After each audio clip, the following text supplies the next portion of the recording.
what is a Chromebook. Not everybody knows. So it's a laptop or a tablet, and it runs on Google's Chrome operating system. It's not Windows. It's not a MacBook. Google has their own operating system, and that's what's running on the Chromebook. And really, your Chromebook does have a very small hard drive that's used for downloading, a limited number of files, not a large hard drive, but it does have one. And Chromebooks, the big benefit, one of the big benefits of using a Chromebook is that they're very affordable. So they start at around, I don't know, this may have changed recently, but about $250, $500 and up. They don't cost nearly as much as a PC. And that's because everything runs in the cloud. There's very little that is actually downloaded. So it's a much simpler device than, your big desktop PC that's loaded with lots of stuff. And really, Chromebooks were meant to be inexpensive, easy to use, and it's really mostly used for what I call casual use. Email, you're surfing the web, you're doing online shopping, maybe you want to watch a video. So if you're hoping to use a Chromebook, video editing and, gaming and lots of heavy duty kinds of applications, the Chromebook is not for you. And as I mentioned, it's easy to use. Everything runs in a browser. So if you know how to use a browser, you know how to use a Chromebook.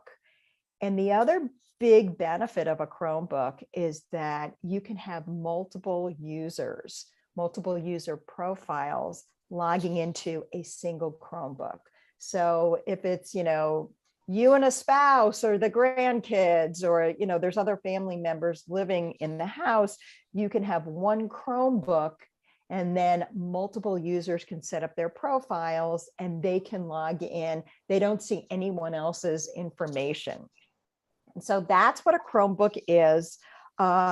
Just again, really easy to use, and it's meant to be, everything runs online in the cloud. So there's none of this, oh, I have to, install software and configure it.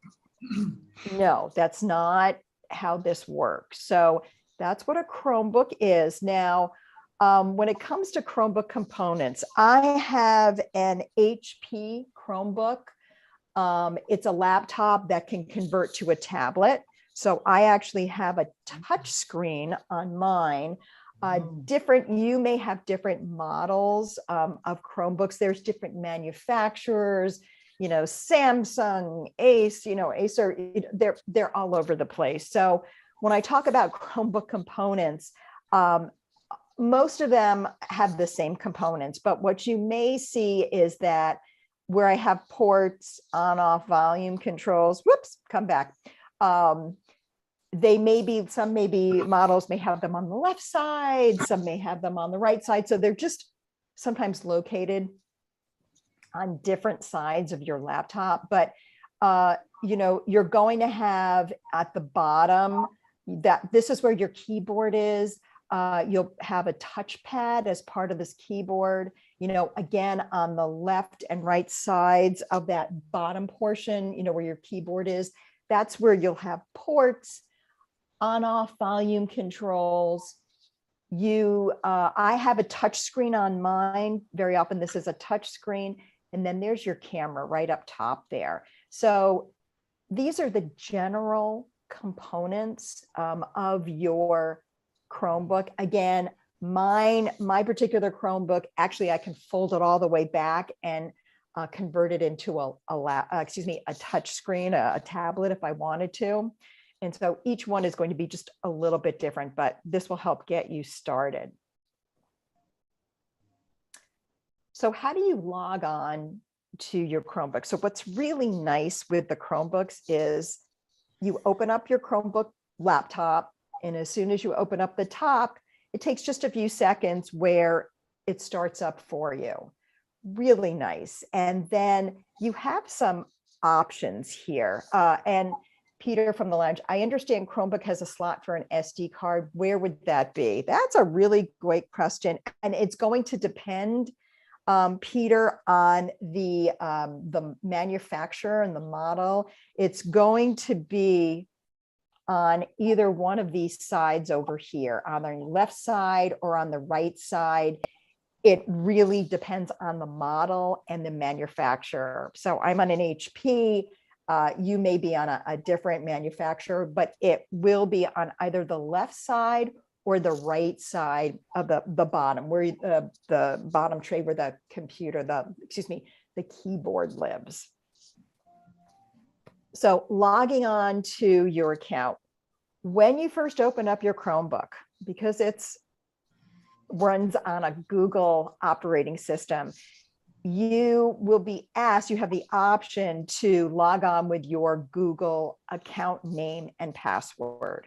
And so that's why it's nice when you have multiple people that will be using a single Chromebook. Each person can log on with their unique Google account username and password. And this is where you'll enter everything right over here.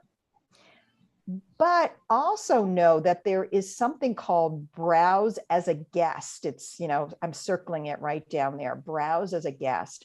So if you don't have an account, or maybe you're just on somebody else's Chromebook, you're visiting someone, you can browse as a guest, gain access to almost the same information as you can when you log into your Google account. The only difference is if you've been browsing the web, maybe you've been bookmarking some pages, download. I don't even know if you'll be able to download files. I have to remember.